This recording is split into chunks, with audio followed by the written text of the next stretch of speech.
Quien en su momento entrevistó al general Tomás Ángeles de Aguajare fue el maestro Daniel Marmolejo. Aquella declaración que corrió como pólvora cuando el propio general admitió que le había informado personalmente a Felipe Calderón y que le valió, como a Javier Herrera Valles, la persecución de Genaro García Luna con la luz verde de Felipe Calderón. Que me dé su opinión también sobre la reaparición en México de Felipe Calderón y de Vicente Fox, que se unen para defender a la gobernadora de Chihuahua para decir yo con Maru. Bueno, eso dicen ellos, ¿no? Querido Daniel Marmolejo, ¿cómo estás, hermano? Te mando un abrazo. Querido Vicente, qué gusto verte en Palacio Nacional. Qué importante es siempre la aparición de Javier Herrera Valles, a quien tuve el gusto de conocer y entrevistar, y como lo ha señalado al general Tomás Ángeles de Aguajare, una figura fundamental dentro de la trama del combate a Felipe Calderón, porque su testimonio se convirtió en el ícono que nos ha permitido clarificar el escenario político de los vínculos presidenciales de Felipe Calderón con el Chapo Guzmán y con el Mayo Zambada. Así, directo. Sobre todo porque la figura del general Tomás Ángeles de Aguajare, que incluso fue reconocido en su momento por el general Luis Crescencio Sandoval, exsecretario de la Defensa, como uno de los militares más importantes de nuestro país, sufrió, al igual que Javier Herrera Valles, la persecución judicial de Calderón y de su eterno socio, Genaro García Luna, que los llevó a ser recluidos. En el caso del general Tomás Ángeles de Aguajare, en el penal de máxima seguridad del Altiplano. Yo lo conozco al general, era mi vecino, sabía de su honorabilidad, traía un vehículo 1994, una cosa así. La propiedad, pues, es parte también de una propiedad familiar, heredada. Un hombre impecable en ese sentido, que el 7 de mayo del año, el 9 de mayo del año 2007, cuando Felipe Calderón llevaba 5 meses de haber usurpado la presidencia de México, y por eso se le ha dado el crédito de espurio, y además que durante todo el periodo de resistencia, previo a que se hiciera un conteo pírrico por parte del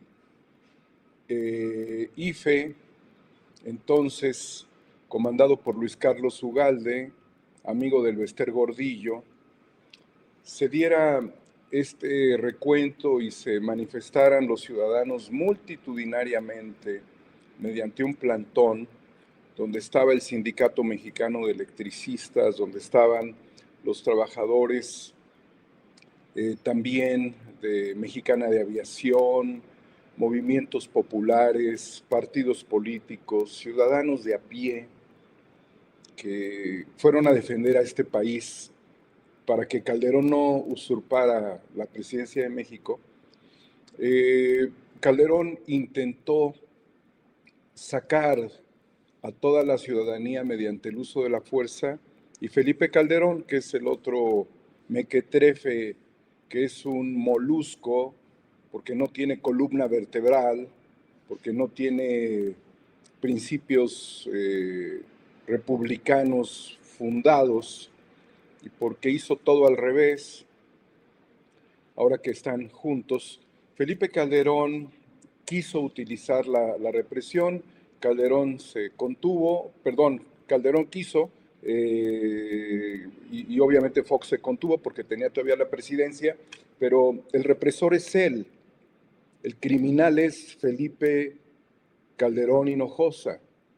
Quien usurpó la presidencia de México fue él, y a quien le advirtieron el 9 de mayo del 2007, a 5 meses de robarse la presidencia de México, que le correspondía a Andrés Manuel López Obrador, de que Genaro García Luna quien había sido nombrado secretario de Seguridad Pública del país, tenía vínculos con el crimen organizado y con el denominado Cártel del Pacífico o de Sinaloa.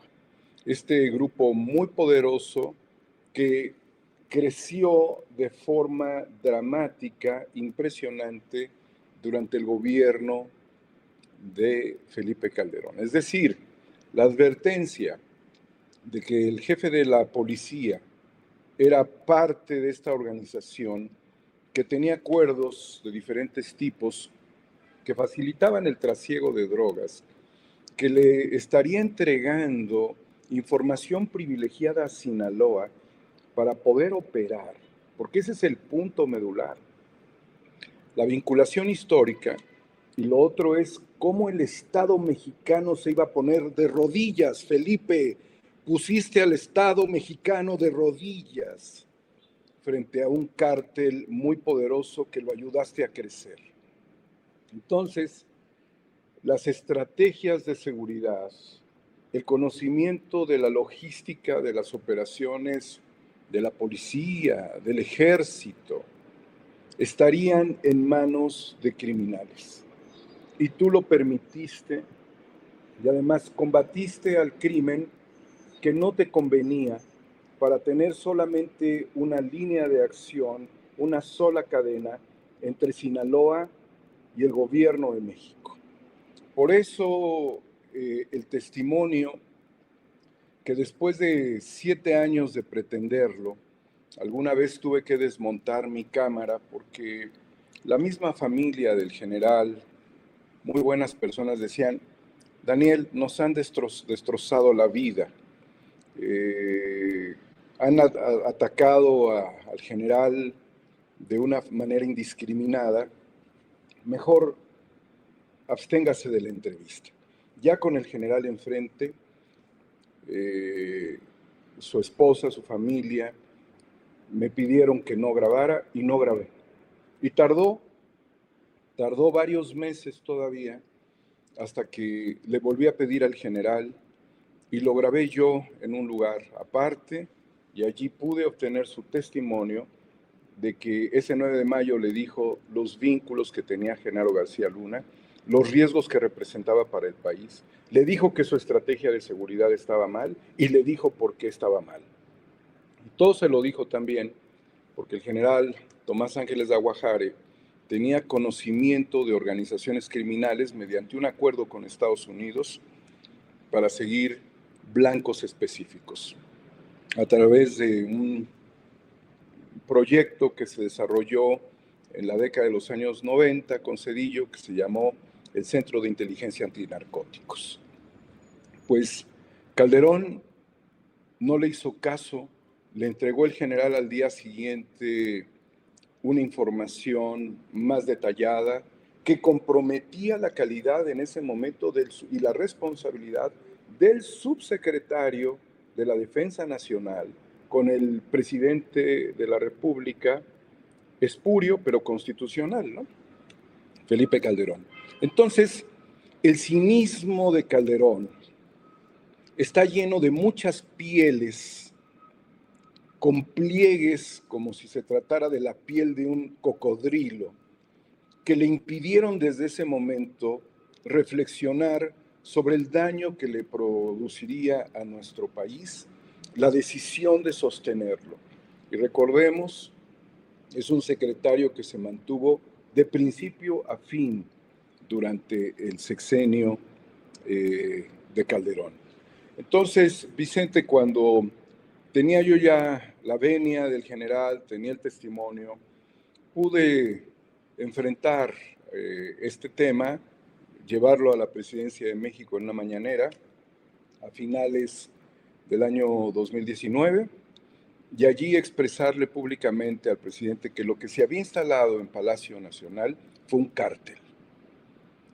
Me duele tremendamente, Vicente, porque en estas investigaciones, en este trabajo periodístico que tiene también un sentido humano y nacionalista, uno expone su vida, Vicente.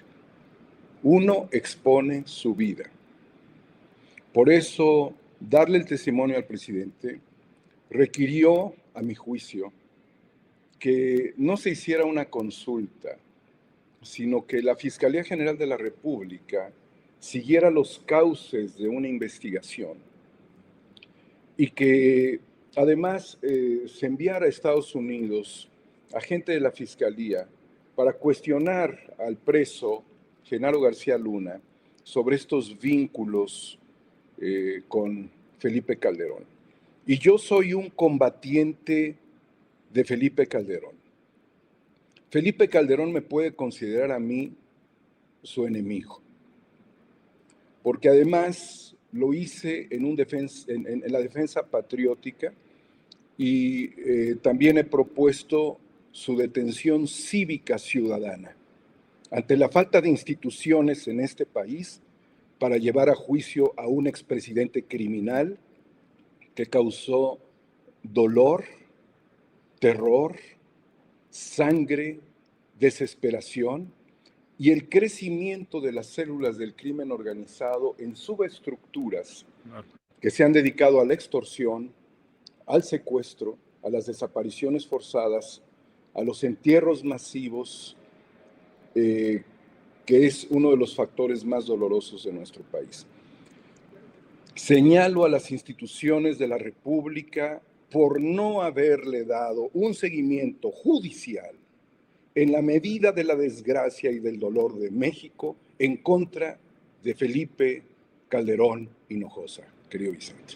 Qué fuerte lo que acabas de decir, Daniel Marmolejo, pero contundente, serio, sin exageraciones lo que es. Y déjame decirle también a la gente que no exagero cuando digo que hay una campaña para que nosotros no hablemos aquí en Sin Censura con las mismas circunstancias que en otros canales, sobre todo los canales que son corporativos. Me estaba avisando Madame Kika, nuestra histórica moderadora, que nos están quitando los likes, que nos están bajando los números. Les encargo, por favor, que nos ayuden con los likes. Dele clic al dedito hacia arriba, dele clic al pulgar hacia arriba, porque son los likes que necesitamos para que no nos esconda YouTube. Écheme la mano con los me gusta y si le quitan el like, revise por favor y vuélvale a dar like. Y si se suscribe, le quitan la suscripción, vuelvas a suscribir y active la campanita para ver si estos cabrones de YouTube de una vez por todas envían las notificaciones cuando estemos transmitiendo en vivo y en directo o estemos subiendo videos.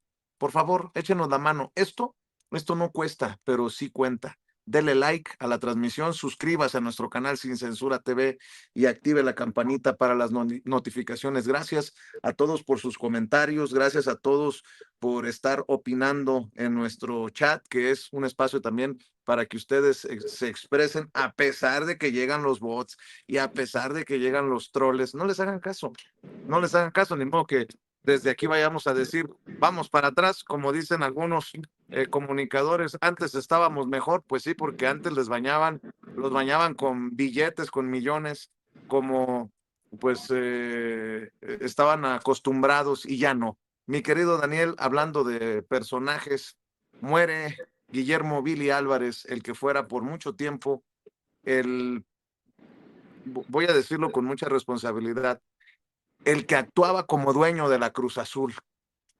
Hay que recordar que la Cruz Azul es una cooperativa y no hay un dueño, aunque Billy Álvarez actuó mucho tiempo como tal.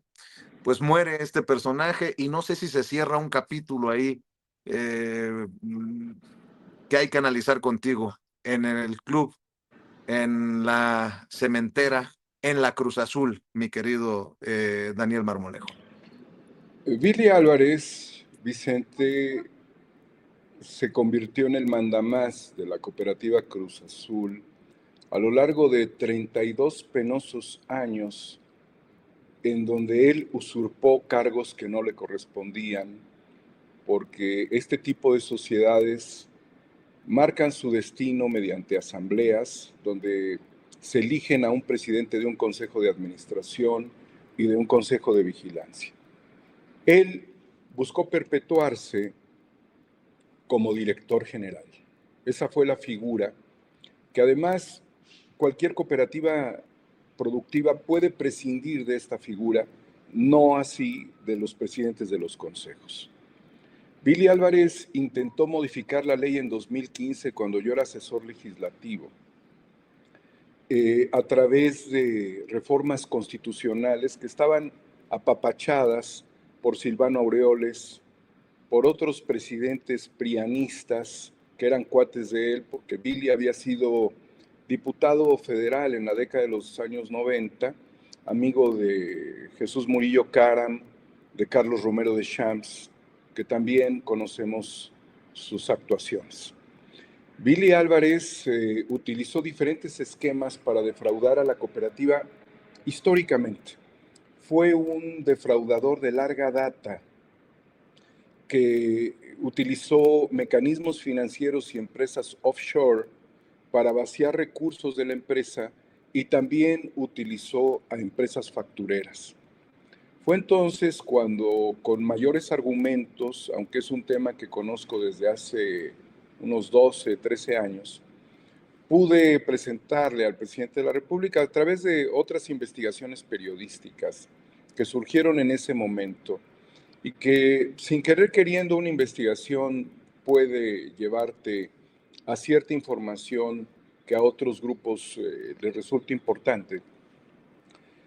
Todo el esquema de defraudación con factureras, que recordemos, el doctor Santiago Nieto al frente de la Unidad de Inteligencia Financiera y el presidente de la República comenzaron a combatir estos esquemas de defraudación fiscal. A fin de cuentas, la UIF congeló sus cuentas, se ordenó el congelamiento de cuentas, actuó a las pocas semanas la Fiscalía General de la República, debido a que este tema también se pudo exponer en la Secretaría de Gobernación y que se siguieron los cauces judiciales, los cauces legales que son súper importantes para tener el soporte que la autoridad requiere para las investigaciones. A consecuencia de todo ello, se investigó a este sujeto por delincuencia organizada, lavado de dinero y también por administración fraudulenta. La presión fue muy grande, Vicente, porque en los espacios de Cuarta República, en los espacios de Sin Censura, fue donde principalmente se señalaron todos estos actos que estaban siendo perseguidos por la justicia. No fue en los medios tradicionales, porque los medios tradicionales tenían convenios que le convenían mucho económicamente, utilizando el fútbol también como una herramienta, como un escaparate y como una forma de apalancamiento de la sociedad cooperativa con su mandamás autócrata Guillermo Héctor Álvarez Cuevas y los medios de comunicación tradicionales, de los cuales todavía quedan algunos personajes que lo siguen defendiendo. La situación se volvió muy dramática, Vicente. Recordarás que tú y yo estuvimos ahí donde te encuentras ahora en Palacio Nacional, cuando Billy Álvarez iba a una reunión, quizás con el consejero, con Hacienda, iba sin nada más que con un guardaespaldas, y fue una pasarela del terror donde los socios cooperativistas le recriminaron su mal actuar, porque además él había propiciado mediante estrategias legales que muchos socios terminaran en la cárcel. Esta realidad que confrontó a las familias que ya no tenían acceso ni siquiera a la empresa, aunque eran socios y también trabajadores, y una serie de denostaciones sobre violencia sexual y cualquier cosa que afortunadamente han sido, han tenido procesos judiciales y se ha podido comprobar que fueron falsas declaraciones ante la justicia, y hay personas que en este momento se les ha cambiado la medida cautelar para volver a ser recluidos por mentirle a la autoridad. Todo este entramado derivó en un maxi proceso judicial.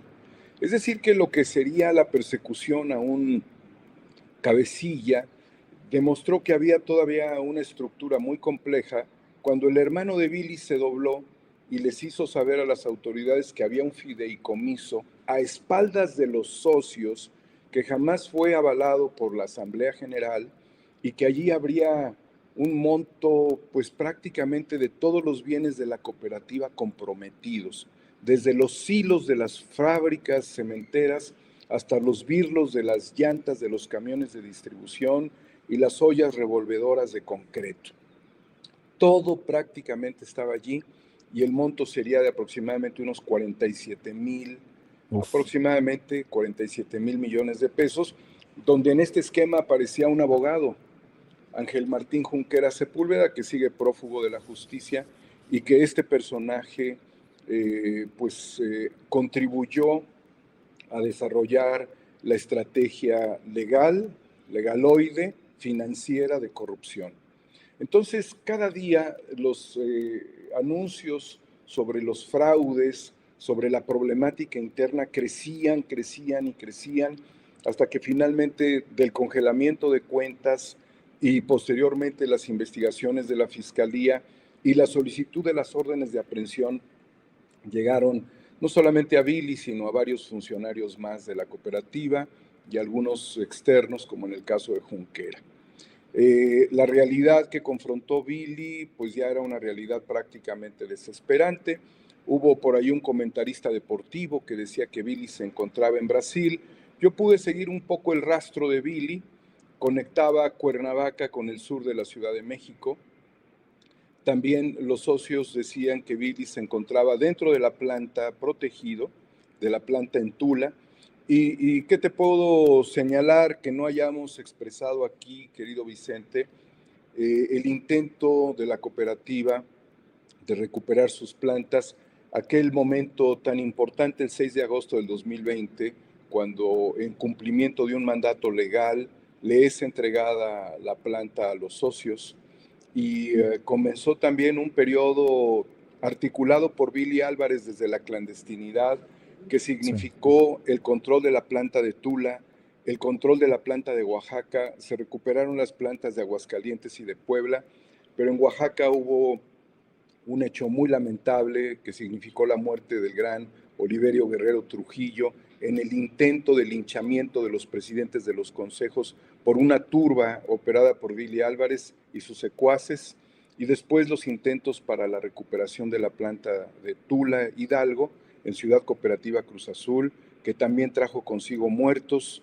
El hecho de que Billy, durante 5 años, el Billy se mantuviera en una posición oculta para las autoridades, pero muy operativa, significó muchas tragedias para aquellos que todavía salen a defenderlo, como Lourdes Mendoza, que es una comunicadora que deja mucho que desear porque no tiene ningún sustento real en todo lo que ella ha abonado, como David Feitelson, quien es un vendido, un servil de intereses económicos y que ha intentado dañar a la cooperativa y al fútbol, entrevistando a un prófugo de la justicia, y de otros que creen que entrevistar a Ángel Martín Junquera es entrevistar a alguien que tiene la verdad, cuando ha sido un abogado depredador, prófugo de la justicia, que ha ofrecido bienes para tratar de resarcir los daños que le ha hecho a la empresa. Trato de cerrar, Vicente, y que muchos de estos bienes se encuentran en litigios. Actualmente la señora Nisa Wall ha reclamado una casa que Junquera le está ofreciendo como un bien de intercambio por su libertad. Billy muere, Vicente, cuando Cruz Azul gana la 10ª copa del torneo de liga del fútbol mexicano.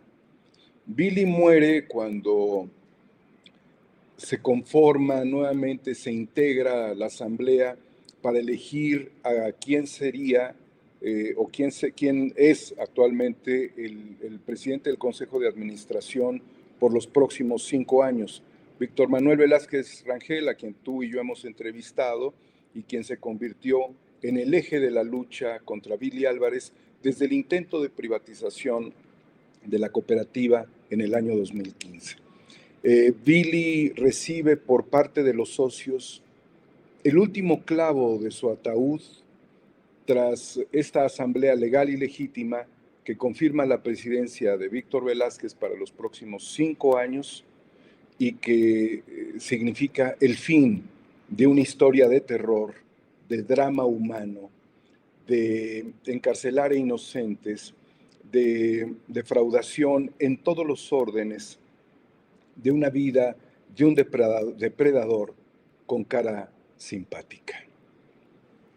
Pues has hecho un demoledor análisis, mi querido Daniel Marmolejo. Te agradezco que lo hagas aquí en Sin Censura, también como lo haces en 4A República, en YouTube, tu canal 4A República, Cuarta República, o como lo haces desde también @homoexnovo en Twitter, ahora, bueno, antes Twitter, ahora X, de Elon Musk. Mi querido Daniel, yo te agradezco siempre que estés aquí con esta audiencia que tanto te espera y te respeta. Y bueno, cerramos con lo que tú decidas. Vicente, reflexionar el valor histórico de estas luchas, tanto la lucha por la República como por la lucha por una cooperativa. Son universos que se unen porque finalmente estamos hablando de proyectos mexicanos para mexicanos. Y la trascendencia y la importancia que señaló en su momento Gramsci, Antonio Gramsci, respecto a la necesidad de establecer una lucha de tipo cultural, una lucha ideológica, un frente político, un frente periodístico, un periodismo de combate, que es la herramienta necesaria para tratar de darle claridad y encauzamiento a las luchas más cruentas, más difíciles, a los procesos históricos más dolorosos que tienen que dar como resultado, Vicente, una nueva oportunidad para nuestro país. Te lo agradezco yo a ti porque creo que contribuimos a hacer un frente y lo hemos hecho en defensa de la soberanía, en defensa del cooperativismo, en defensa de la República. Gracias, cabrón. Eres un chingón, Vicente. Somos, mi querido Daniel Marmolejo, porque juntos somos más fuertes. Sí, por separado nos la van a dejar caer uno por uno, a todos, mi querido Daniel Marmolejo. Te abrazo, querido maestro Daniel Marmolejo. Ahí estamos en la lucha. Gracias. Y bueno, con esa intención también